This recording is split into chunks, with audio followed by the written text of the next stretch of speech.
Hello everyone. Today you're not going to see my face on the video. I want you to see the slides. I want to talk about something I've been involved in for over 40 years. And it's kind of popular now that there are drones and all that out there, but then the government's gotten involved and uh, that's okay because some things have been improved. So, if you're interested in a radio controlled aircraft or a drone, they're all called unmanned aircraft systems. Now we're going to look at somewhat of the past and now the present that are changing the use of our airspace.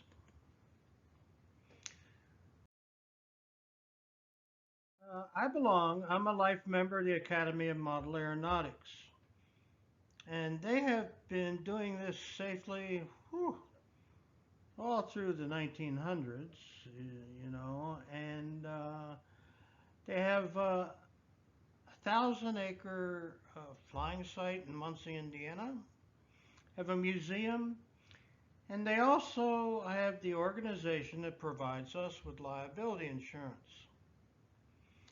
We can't have a club without the liability insurance. And they also govern a lot of the sanctions on the model airplane contests that are held in the United States. So their definition is a model aircraft is a non-human carrying device capable of sustained flight within visual line of sight of the pilot or spotters. So that's also part of the law now that the FAA has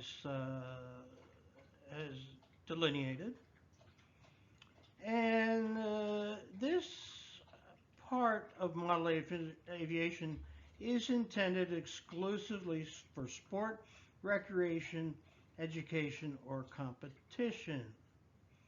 They have a safety code, which is here on this slide, and it is also at modelaircraft.org, the Academy of Model Aeronautics website.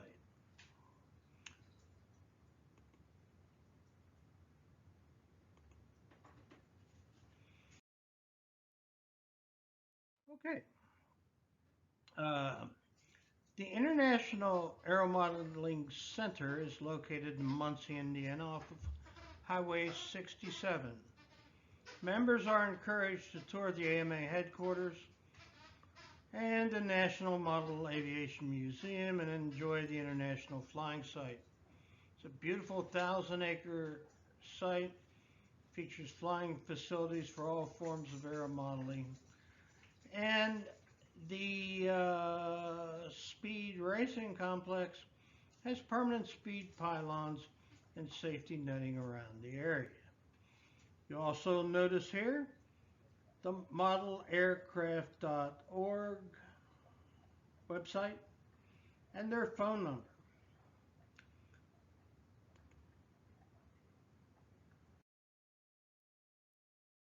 Now, to get started, just don't go buy a model airplane and take it to an empty farmer's field and fly it. That's a recipe for disaster.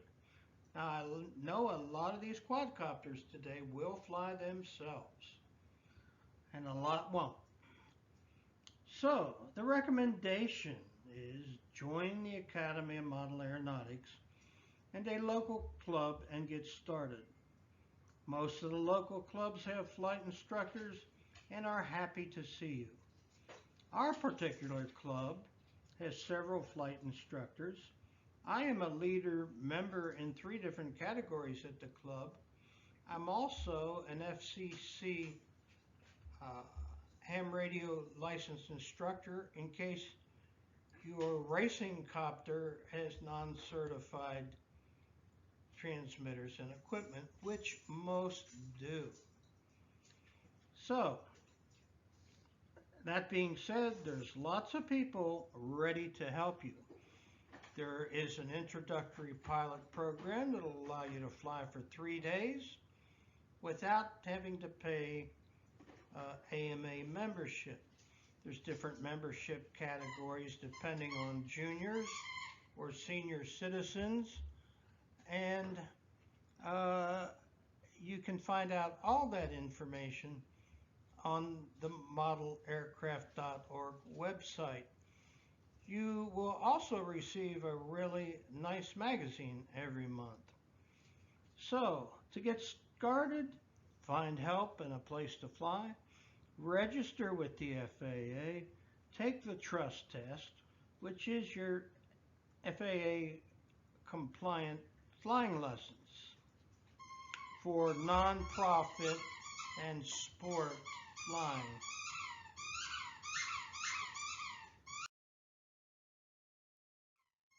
Now, the credentials that may be needed for flying. At the top left is an FCC license, technician license, in case you are using the non-certified equipment in your racing quadcopter. The next one is the trust card. It's a very simple test you take, just so you know the rules and regulations, and then you will have your FAA card. The gold card down here is the Academy of Model Aeronautics Life Member card. Otherwise, you'll get an annual card. So that's pretty straightforward.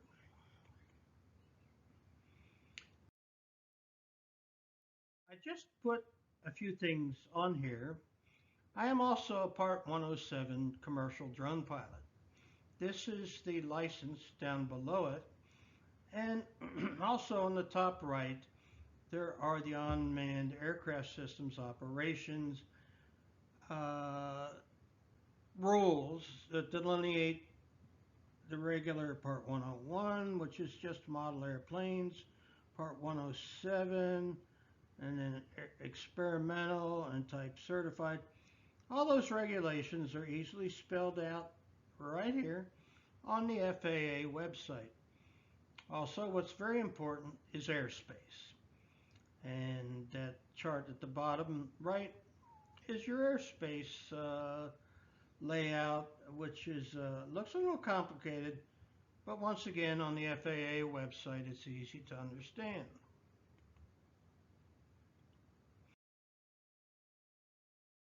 Now we're getting into the meat of stuff. This is a commercial quadcopter with a very high quality camera, autopilot. It'll fly it somewhere and return it. It also has a geo fence in the programming. There is lots of features and there's a lot to learn about flying this particular quadcopter. There's also available, which I have, a head tracker first-person view headset, which when you turn your head, you can program to either turn the camera or turn the aircraft. The Mavic Pro is the choice of a lot of people for doing smaller contract work.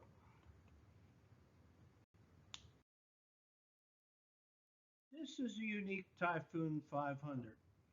It's not nearly as expensive as the Mavic, but it's a very high quality commercial quadcopter that takes excellent videos and still frames.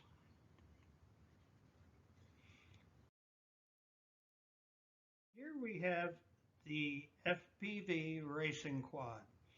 This is FPV, stands for first person view, and this is what we race around gates and pylons.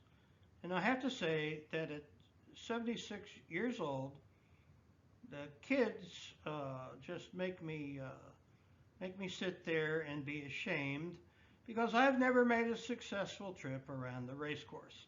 But I have fun and everybody gets a laugh.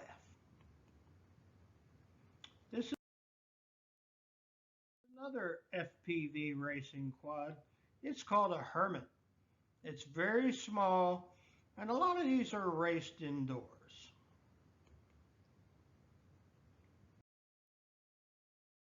All right, here I have some pictures of, at the top left, a bunch of racers going through the gates.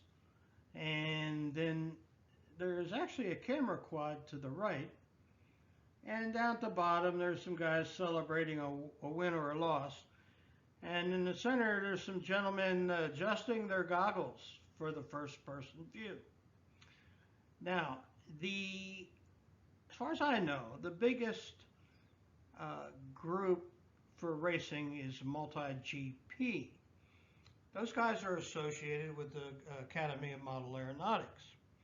So it's a pretty good group, and they stress safety as well.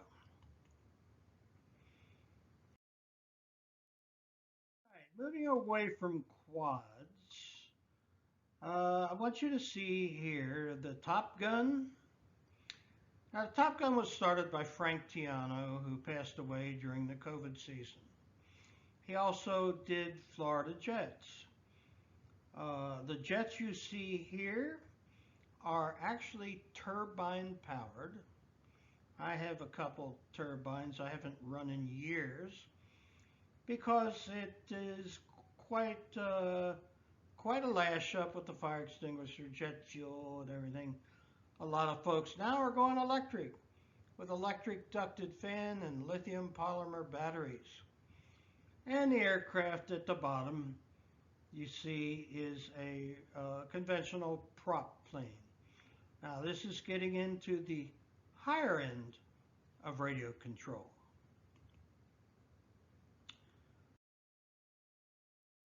All right, at the top left we have electric ducted fan F-16. This bad boy goes around $700, but it'll do just over 100 miles an hour. So you need to get a little experience before you decide to get out the credit card and buy this one. And at the right hand, there's a scale helicopter. This is an Airwolf. Now, there are trainers, which are called pod and booms. And there are several manufacturers. They're excellent to learn on. And a friend of mine is a world champion helicopter competitor. And he says the bigger they are, the easier they are to fly. Well, the bigger they are, the more they cost when you crash one. Down at the bottom left is a nitro-powered aircraft. It's called a Quickie 500. It's the poor man's pylon racer. I used to do some Quickie 500 stuff, and it's a lot of fun. And when you crash one, though, they'll disintegrate pretty much like you're on Star Trek. And to the right is a larger size P-47 that I think is in one of the scale air shows like Top Gun.